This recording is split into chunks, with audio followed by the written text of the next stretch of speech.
नमस्कार, मैं रविंद्र कुमार आज आपसे साल के आखिरी दिन हमने क्या खोया, क्या पाया, इस पर बात करेंगे और कल से नया साल शुरू होगा और बहुत सारे लोग इसे कहेंगे क्रिश्चियन न्यू ईयर है, हम वो भी मान लेते हैं।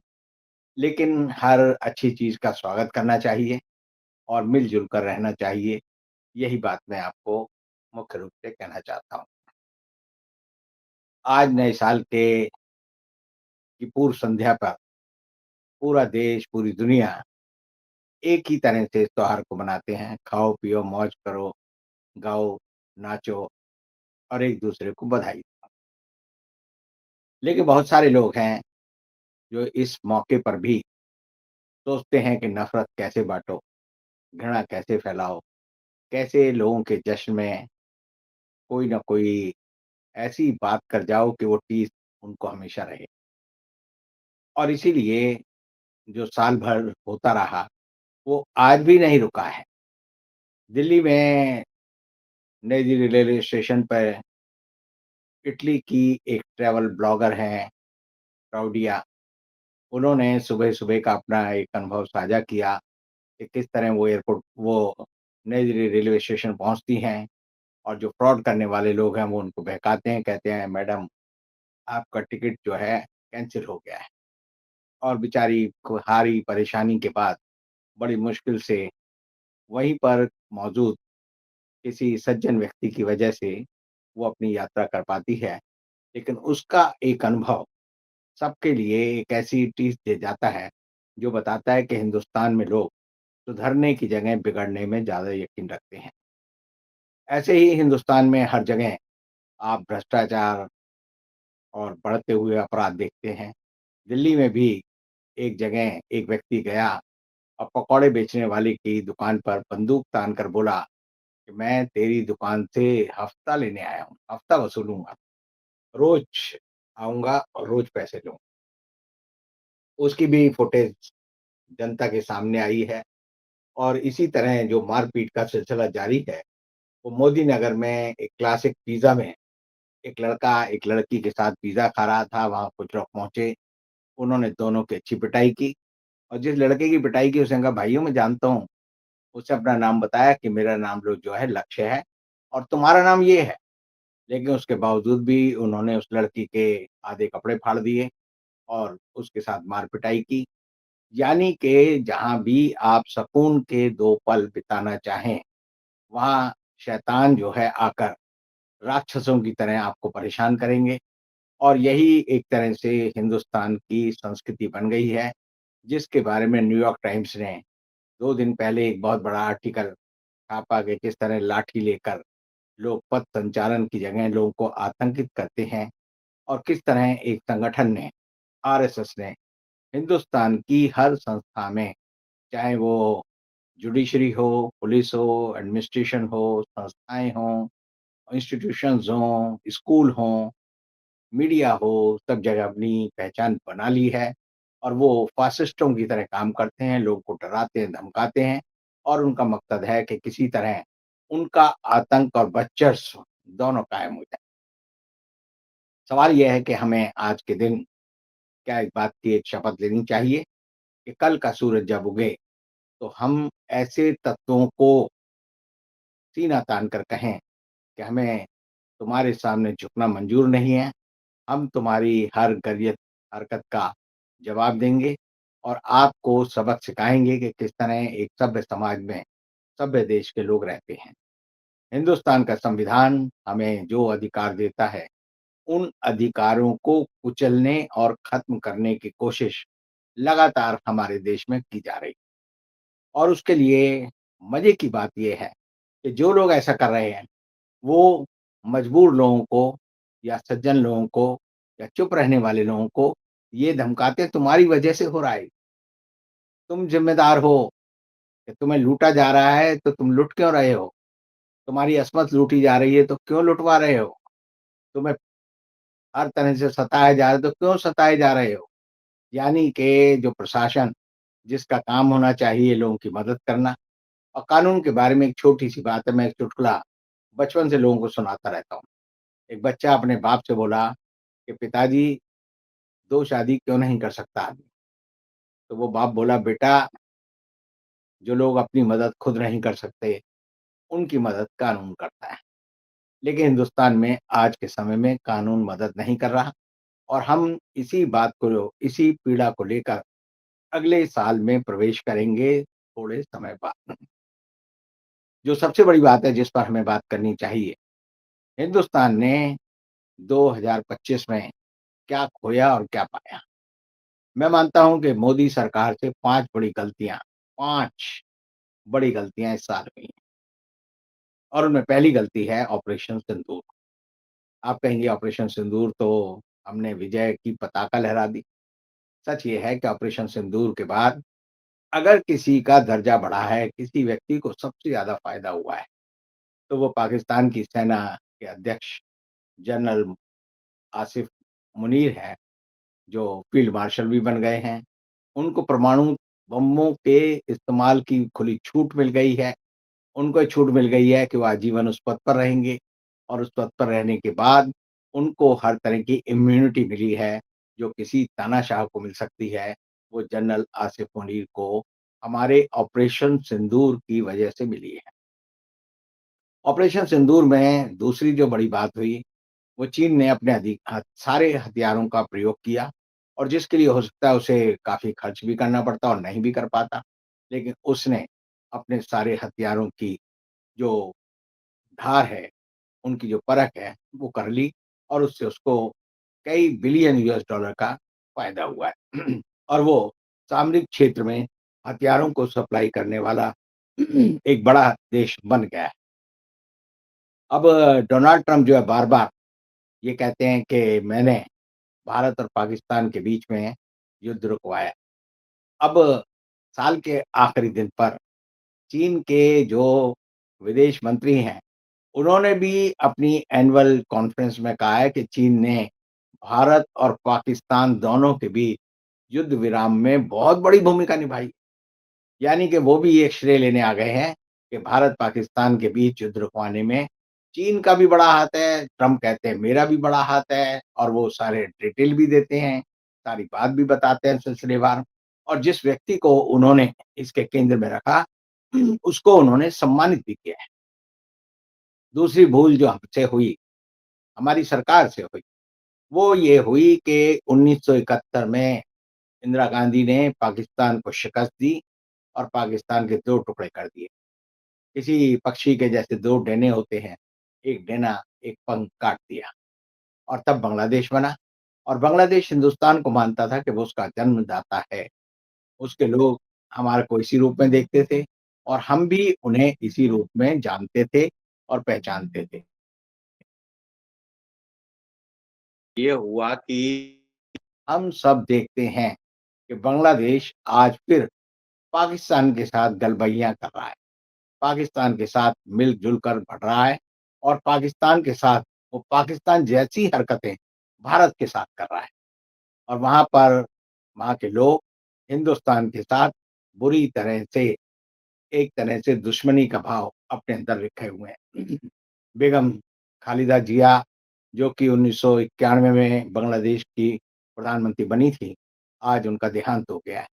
और उनके देहांत होने के बाद पीएनपी जो उनकी पार्टी है, वो चुनाव में उतरी है और उससे उन्हें सहानुभूति का लाभ होगा और एक तरह से वो हिंदुस्तान के खिलाफ रहने वाली आवाज़ों में से एक थी।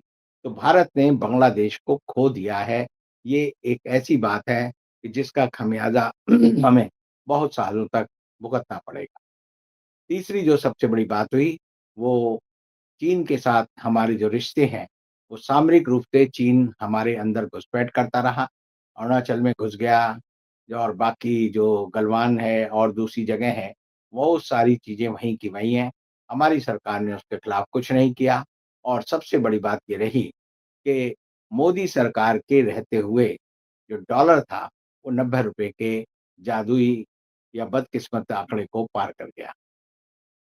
उसकी वजह से हुआ ये कि अब हमारा जो डॉलर का जो व्यापार है और हमारी जो आर्थिक क्षमता है, उनमें बड़ी एक अस्थिरता आ गई है और बहुत सारे लोग कहते हैं कि आने वाले 4-5 महीने में डॉलर ₹100 के बराबर हो जाएगा और तब ये एक बड़ा धक्का हमारी अर्थव्यवस्था को होगा, जिसके बारे में प्रधानमंत्री मोदी नहीं बोलते। इन चारों चीज़ों पे नहीं बोलते। और 5वीं जो चीज़ है, वो ये है कि संस्थाओं की जो इमेज है, उनकी जो प्रतिष्ठा है, लोगों में जो उनकी छवि है, वो बिल्कुल खत्म हो गई है। चुनाव आयोग उसका एक ताज़ा उदाहरण है। जो ज्ञानेश कुमार है, लोग उसको कहते हैं वो चोर है और एक नारा चलता है रहा पूरे साल कि ज्ञानेश चोर गद्दी छोड़ और दूसरे लोगों को भी चलता रहा। तो पहली बार हिंदुस्तान में बड़े पैमाने पर लोगों ने अपनी जो लोकतांत्रिक व्यवस्था की सबसे बड़ी पूँजी थी, चुनाव आयोग की प्रतिष्ठा, वो खत्म हो गई। और साल के आते-आते अदालतों के भी 2-3 ऐसे फैसले आए, जिन्होंने पूरा का पूरा हमारे मुँह का स्वाद बिगाड़ दिया। दिल्ली हाई कोर्ट ने एक कुलदीप सेंगर नाम के बलात्कारी को जिस तरह से ज़मानत दी और उससे लोगों में जिस तरह विरोध हुआ, लोगों ने दिल्ली हाई कोर्ट के दरवाजे पर आकर प्रदर्शन किए और अरावली का मामला तो बहुत ही ज़्यादा संगीन है। उसको समझने में हमें और आपको देर लगे, लेकिन जो अरावली के साथ रहने वाले लोग हैं, जो उनका जीवन उससे जुड़ा हुआ है, वो जागरूक थे और पूरे देश में घंटों में एक ऐसा आंदोलन खड़ा हुआ, जिसने सुप्रीम कोर्ट को खुद मजबूर किया कि जो उसने फैसला दिया है, अपने फैसले को सुओ मोटो किसी ने कोई एप्लीकेशन नहीं लगाई, उस पे विचार करे और उन्हें करना पड़ा, उस पे रोक लगानी पड़ी और लोगों की ताकत की वजह से कुलदीप सेंगर की ज़मानत भी सुप्रीम कोर्ट को रद्द करनी पड़ी। तो ये बताता है कि लोग जाग जाएँ, जागे हुए नागरिक किसी भी सरकार को गलत काम से रोक सकते हैं और गलत काम से रोकने का हक जो है हर नागरिक का है, हर नागरिक का कर्तव्य है। क्योंकि अगर लोकतंत्र रहेगा, तभी हम आगे बढ़ेंगे, तभी देश आगे बढ़ेगा और तभी जो है हम ये कह सकेंगे कि हमने अपनी आज़ादी का और संविधान का भरपूर फ़ायदा उठाया है। कल का दिन 1 जनवरी 2026 हर साल बहुत सारे लोग कहते हैं कि it is my new year resolution. मैं नए साल में ये प्रण करता हूँ और वो प्रण इसलिए कि पूरे साल आदमी को याद रहे कि हमने साल के पहले दिन जो प्रण लिया, क्या हम उसे पूरा कर सकें? 1 जनवरी 2025 को याद करिए, आपने 364 दिन पहले जो प्रतिज्ञा की थी, क्या आपने उस प्रतिज्ञा को पालन किया? मैं दावे के साथ कह सकता हूँ 100 में से 98 लोगों को याद ही नहीं है कि उन्होंने साल की शुरुआत में क्या प्रतिज्ञा की थी, क्या रिज़ॉल्यूशन था, क्या प्रण किया था, कोई किसी को याद नहीं है। हम समय के साथ-साथ अपनी चीज़ों को भूलते रहते हैं, लेकिन अभी हमारी स्मृति जो है, बिल्कुल ताज़ा है। कल हम एक प्रण ले सकते हैं। जो प्रण आपको लेना है, उसे आप डायरी के पहले पन्ने पे लिखेंगे तो अगले साल 365 दिन बाद फिर हम उसे दोहरा सकेंगे और आप खोल कर देख सकेंगे कि हमने पूरी की या नहीं। मैं ये मानकर चलता हूँ कि व्यक्तिगत प्रण की बात नहीं कर रहा मैं, हम सामाजिक, राजनीतिक, आर्थिक प्रण की बात कर रहे हैं, क्योंकि हमारा जो दायरा है बहुत बड़ा विशाल होना चाहिए। देश रहेगा तो हम रहेंगे और दुनिया रहेगी तो देश रहेगा, ब्रह्मांड रहेगा तो दुनिया रहेगी। इसी तरह हम अगर अपने आस-पास के समाज को क्योंकि मनुष्य एक सामाजिक प्राणी है। समाज के बिना ना हम जी सकते हैं, ना हम समाज के बिना सुखी रह सकते हैं। तो ऐसी हालत में हमें एक प्रण लेना चाहिए कि हम आने वाले साल में व्यक्ति को उसकी जात से, उसके धर्म से, उसके कपड़ों से, उसकी पढ़ाई से नहीं आके हम व्यक्ति को पहले व्यक्ति मानेंगे। हर हिंदू, मुसलमान, सिख, ईसाई ये सारी सीमाएँ हमें भूलनी पड़ेंगी। हमें जात की सारी सीमाएँ भूलनी पड़ेंगी। ये नहीं कि भई हमारी जात का आदमी है तो सही करेगा और हमारी जात का है तो गलत करेगा, ऐसा नहीं है। हमें सोचना पड़ेगा कि हमें सही आदमी का फैसला करना है। जब आप बस में बैठते हैं तो ये नहीं सोचते, ड्राइवर से कभी नहीं पूछा कि भई तेरी जात क्या है? कभी नहीं पूछा। पायलट की जात नहीं पूछते। डॉक्टर ऑपरेशन करने आता है उससे नहीं पूछते हैं, जो फायर बुझाने फायरमैन आता है उससे नहीं पूछते, जो सुबह आपको अखबार देने आता है उससे नहीं पूछते, क्यों नहीं पूछते? क्योंकि हमें पता है कि हमें उससे जो प्राप्त करना है, वो उसकी जाति से जुड़ा हुआ नहीं है। वो अच्छा, कुशल, एफिशिएंट, इफेक्टिव सर्विस दे रहा है, यही बात होनी चाहिए। लेकिन जब हम वोट देना होता है, जब हमें किसी के साथ बात करनी होती है, तब हम उसकी जात पूछते हैं और समझते हैं कि जाति का दम हमारे दम को बढ़ाएगा। धर्म का दम हो, जाति का दम हो, प्रांत का दम हो, अगर अच्छा डॉक्टर होगा, तो वो अच्छा डॉक्टर होगा, बुरा डॉक्टर होगा, तो बुरा डॉक्टर होगा। उसकी जाति, धर्म से आप कोई फैसला नहीं कर सकते, करना भी नहीं चाहिए। क्योंकि अगर आप ऐसा फैसला करेंगे, तो आप एक ऐसे दुष्चक्र में फँस जाएँगे, जिससे निकलना आपके लिए मुश्किल है। तो मेरी एक आपसे विनती है कि आप ये मान के चलें कि मानवता का धर्म सबसे बड़ा धर्म है और मानवीय गरिमा सबसे बड़ी गरिमा है। मानवीय गरिमा ही आपको इंसान बनाती है, नहीं तो पशुवत आप रहेंगे और मानव नहीं बन पाएँगे।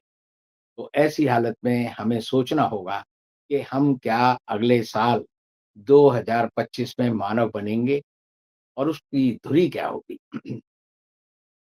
सबसे बड़ी बात है कि हिंदुस्तान में आज पैसा बोलता है, पैसे की ताकत सबसे ज़्यादा है।